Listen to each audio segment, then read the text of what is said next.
Hi, and welcome to TransSignal. We've been working through a series of lessons on the advanced services in Windows Server 2012, and this lesson brings to a close a discussion of Active Directory Federation services. If you're interested in building a B2B federation link between two organizations, you'll probably want to use the other ADFS lessons as prelude to this one. This one's going to tie together all the remaining ideas that we've discussed in the other sections. My example so far has been one in which GlobalMantics and a partner company called Cash Cow Capital Group have had a very close business relationship developed. One's an investor of the other. And as such, a very close networking relationship was established. But what if that's not the case? What if two companies are holding each other at kind of an arm's length? How do those companies nonetheless share information about identities across a public network like the Internet? The general strategy for that is going to be to deploy Federation server proxies.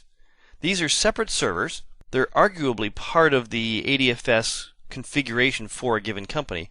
But what's different about them is that they live in what we'll call the DMZ, or what Microsoft increasingly is calling the perimeter network.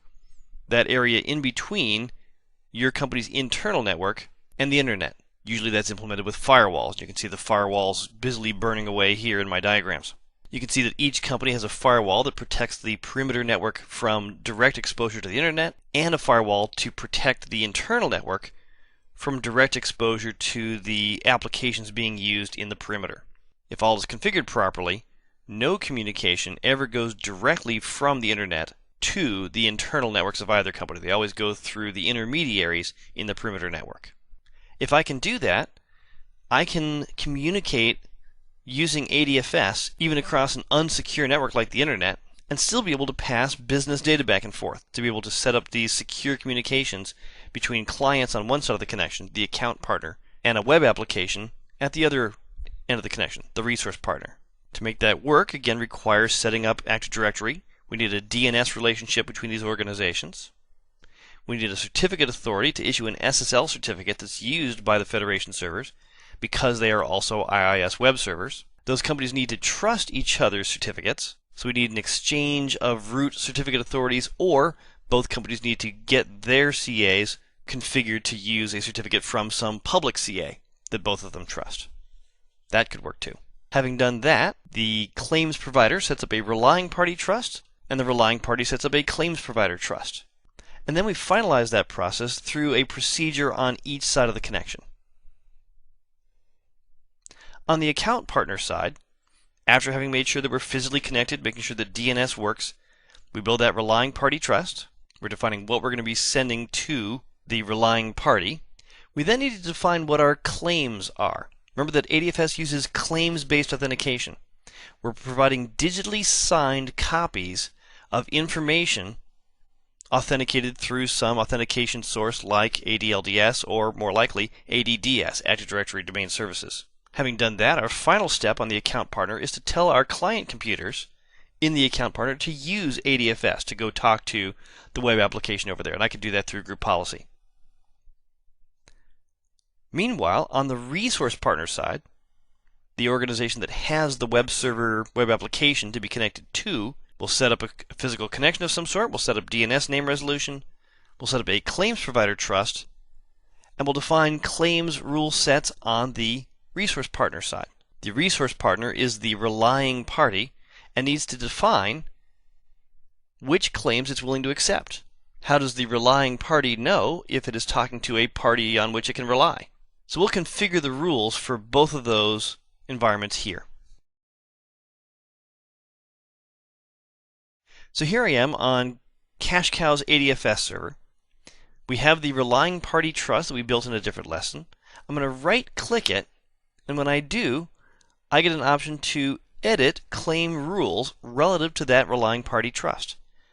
If I've got multiple relying party trusts, each of them has their own set of claim rules. I can't copy and paste them from one relying party trust to another.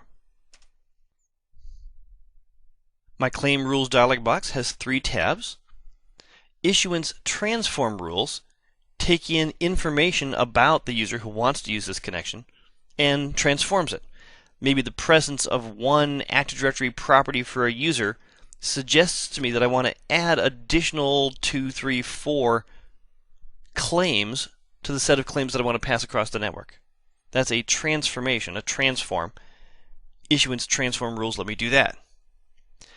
Delegation authorization rules allow one user to act as a delegate for another. One user can send a request on behalf of somebody else across that wire if I allow that delegation. And in the middle is issuance authorization rules. And that's what I'm going to focus on here. An issuance authorization rule sets up the logic that says which set of users are allowed to send a request across this connection. So let me go ahead and create a new issuance authorization rule. So here in the authorization claim rule wizard, I get to start the process by choosing one of what's referred to as claim rule templates. Claim rule templates set up different categories of claim management scenarios to describe where I'm getting my data from, where I'm sending it to. In this case, I'm going to take the simple option to send group membership as a claim. I've got a group of users at CashCow. If you're a member of that group, then you get to reach out to the web server over at GlobalMantix to be able to access that financial data. So I'm going to use that template. Clicking Next, we get to configure the details for that particular type of a rule. That rule configuration lets us specify which group we care about. This is again looking on CashCow's ADFS environment. And I've got a group designed to help with GlobalMantix financial auditing. Let me go search for that group. There it is, GlobalMantix Finance Auditing Team. Now this, of course, is a group that I created just for this demonstration. Your AD environment won't have one of those. Click OK. That group drops into the list of groups that I'm validating. In response to a user being a member of that group, I want to create an outgoing claim. I want to pass a piece of data to GlobalMantix that describes some interesting property of that user. And I'm going to do so by passing along a description of which group that user is a part of. We get to specify what the value is on that claim. I'm essentially sending a message to GlobalMantix that says, hey, I'm a member of a group, and the group I'm a member of is, and I get to supply the name. The name doesn't necessarily have to be the exact same name as the actual underlying ADDS group. It can be something different. I can choose something simple like auditors. On the receiving side, on the relying party end of the connection, we'll need to define a claims provider trust that expects to receive an auditor's claim. So I might give it a name like send auditors group claim for members of GlobalMantix Finance Review Team. I'll click Finish, and I've got a rule. I can have multiple rules. Those will take a precedence order that I can sort using my up and down arrows over here. But for the time being, this one rule is adequate to define how I'm going to use the connection from this end. If you're a member of auditors, I send your information over to the receiving party saying, hey, this user is an auditor. Now what we need to do is set up the other side of that connection. I'm going to OK this dialog box, and I'm going to jump over to the GlobalMantix ADFS server. Here on the GlobalMantix ADFS server, I'm going to go to my Claims Provider Trust. I'm going to right-click the Claims Provider Trust for CashCow Capital, and I can edit claim rules on this side. And you'll note that the claim rules available to a Claims Provider Trust only fall under one category. We don't have the three that we saw on the Relying Party Trust side of the connection. You can see that a Claims Provider Trust only defines acceptance transform rules. Acceptance transform rules receive a set of incoming claims and manipulate them in some fashion. So let me go add a rule. I want to validate an incoming claim. So I will filter incoming claims looking for ones that meet certain criteria that I like. I'll click Next. What type of incoming claim am I looking for? I'm looking for a group. Why? Because I just set that up on the other side. Do I want to pass through any claimed group membership? Well, no, I've got a particular group in mind. I want to pass through only a specific claim value. If I see a group whose name is auditors, that's a trustworthy group, and I will pass that claim through. I will allow the ability for somebody to begin the process of connecting to an application over this connection if they are a member of the auditors group. So this claim rule, validate the incoming claim as a member of the CashCow auditors group. And there we go. We've set up a claim rule that defines that we want to accept incoming claims from auditors. Cash Cow is sending claims only for those people who are members of a particular Active Directory group and flags those people as being auditors. Final steps that would be outside the scope of our work in this lesson would be to configure the client computers in Cash Cow to be able to use ADFS. That's going to be a group policy configuration. And to configure the web application here at GlobalMantic to be prepared to receive claims-based authentication via ADFS. That'll be an effort in conjunction with the work of the web programmers to be able to configure the web server properly, as well as the use of a set of tools called the Windows Infrastructure Foundation, WIF.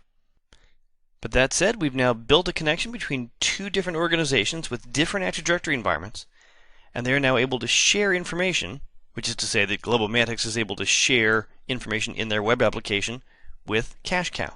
Cash Cow can perform their due diligence auditing and make sure that the company is staying on the straight and narrow path, and a wonderful new business relationship is allowed to move forward thanks to the role of Active Directory Federation services.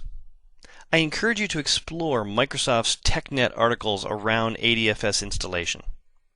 There are a lot of nooks and crannies in this product that deserve your exploration, and a thorough design process should really go into one of these rollouts. I don't want you to think just because I made it look easy that this is something that you're going to just sit down and build in an afternoon and have it all work. This really requires a project plan to figure out all the details of exactly what information is being shared and why and with whom. You've got a foundation from it here, but don't forget to do your homework. So that brings this lesson to a close, but I look forward to sharing more information with you in other Train Signal lessons.